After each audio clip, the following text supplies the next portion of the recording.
actually in DC.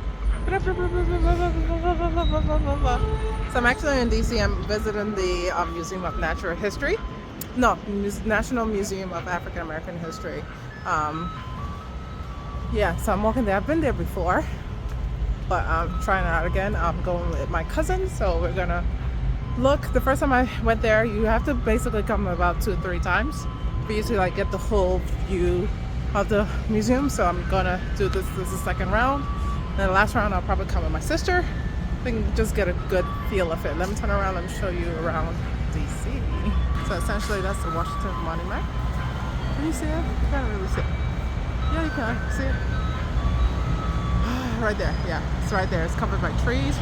That's the African American Museum. Probably get away from these trees and show that. So the African American Museum is right by the Washington Monument. So that's the Washington Monument. That's the African American Museum. And usually around this area, they have like a lot of food trucks. This is like a touristy area. This is part of DC that I would actually come to and kind of feel safe in. So I'm gonna cross over. Yeah, I don't know what building this is. I usually park in the Ronald Reagan building, so let's walk over. That's the National Mall, like further that way. Can I zoom in? National Mall is like somewhere around there too. It's a nice spring day, so I'm happy. Hey, so I moved closer. I'm like sitting down, waiting for my cousin. She's been trying to find parking. But she's been trying to find the Ronald Reagan building to park in, and it's been running around because like you get to a certain point and it says no left turn, and then you have to try to figure your way around. Anyway, so she'll try to find parking, but then get to a certain point you can't make a left turn, and so she'll have to go to the next street and kind of figure her way around. So she's been doing that for like 30 minutes, and it's getting frustrating. So she found street parking, but obviously in parking in DC, you have to make sure that you're reading the signs properly. And make sure it's not a loading zone. Make sure you can pay the meter, and you have to obviously feed the meter. I think you get up to 2 hours, so it's a lot like running in and running out versus a Ronald Reagan building you just park.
Louis Armstrong. That is Louis Armstrong. And it's white in the 1960s. But yeah.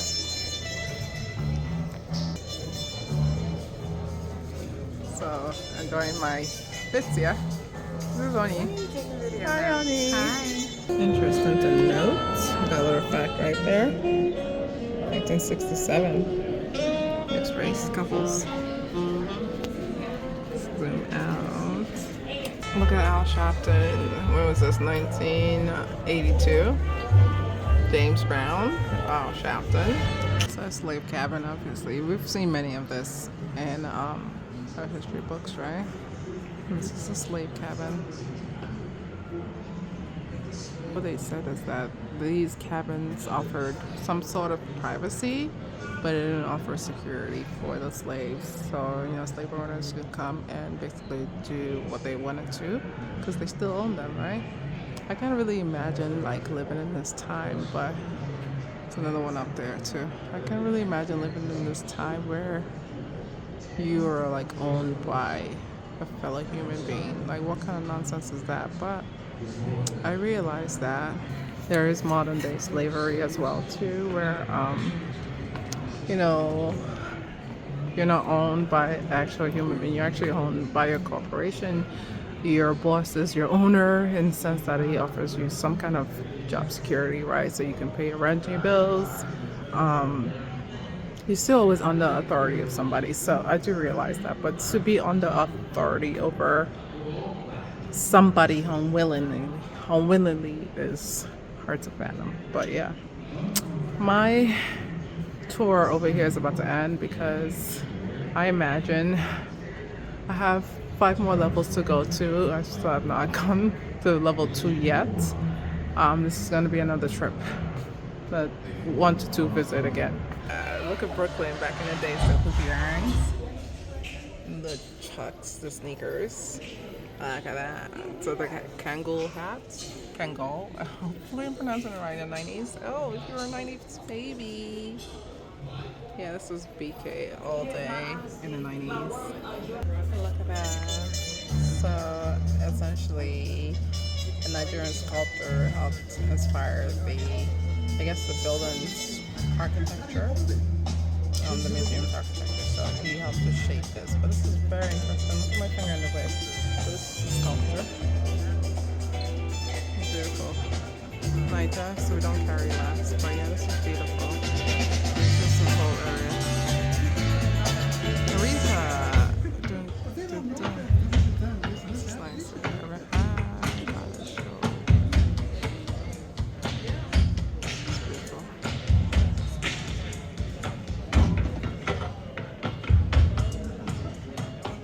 You're not on it.